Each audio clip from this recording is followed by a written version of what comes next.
আমি এমন একটা স্থানে আছি, 1947 সালের আগে ব্রিটিশ রানী এখানে আসছিলেন। তখন বাংলাদেশের রমণী সুন্দরীরা আপনার রানীকে তেঁতুল দিছিলেন, সম্বোধন করেছিলেন।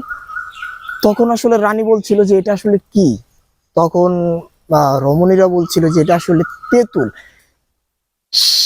যদি আমি একটা ছন্দ বলি, যে বাংলাদেশের উত্তরের জেলা যে নামে পঞ্চগড়, তেঁতুলিয়া উপজেলা, সীমান্ত শহর।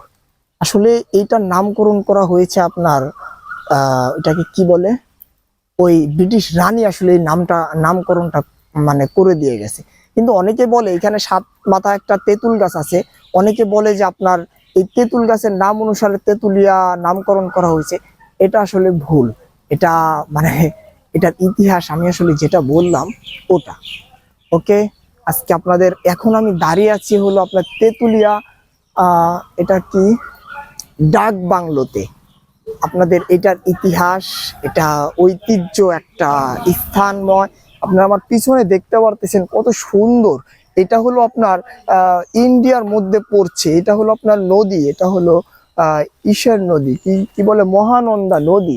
এটা অনেক সুন্দর একটা প্লেস, এখানে অনেক ঘোরার একটা স্পেস।